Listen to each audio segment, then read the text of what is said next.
आणि यानंतर एक खूपच आगळी वेगळी बातमी आहे।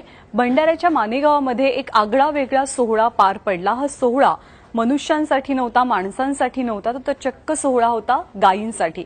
नेमका हा असा कोणता सोहळा होता ज्याचं राज्यभरात कौतुक होतंय, तुम्हीच पहा।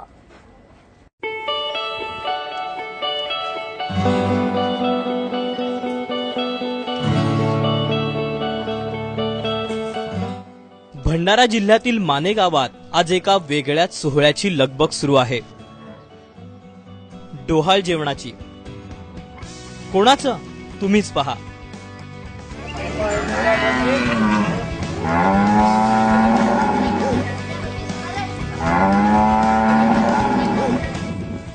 भंडारा जिल्हा परिषदेच्या पशुसंवर्धन विभागानं चक्क 69 गाई म्हशींच्या डोहाळ जेवणाच्या कार्यक्रमाचं आयोजन केलंय।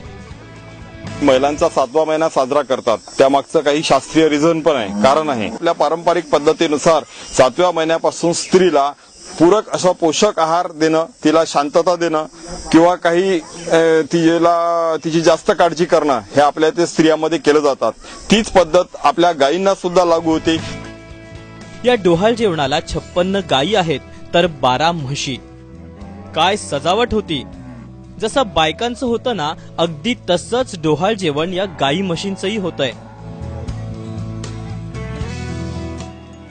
आणि इथे तर चक्क बायकांसोबत पुरुषही या गायी म्हशींची ओटी भरतायत।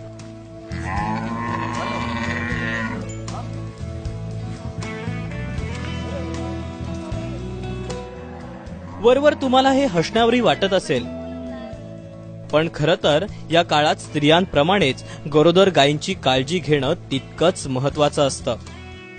7व्या, 8व्या आणि 9व्या महिन्यामध्ये जर त्या गायींना चांगलं पोषक आहार दिलं, जंतनाशक औषधं दिलं, तर होणारी जो संतती आहे त्या गायीची ती पण चांगली होईल आणि गाय पण जणल्यानंतर व्याल्यानंतर चांगली राहील। त्यामुळे तिच्यापासून दरवर्षी आपल्याला दूध मिळेल आणि परत जणल्यानंतर तिचा गर्भाशय जर चांगला राहिला, गायीची शक्ती जर चांगली राहिली, गायीची प्रकृतिमान जर चांगलं राहिलं, तर परत दुसऱ्या वेतासाठी ती गाय तयार होते।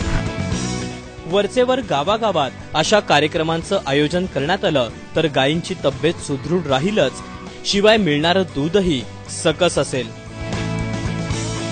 हरीश मोटघरे, एबीपी माझा, भंडारा।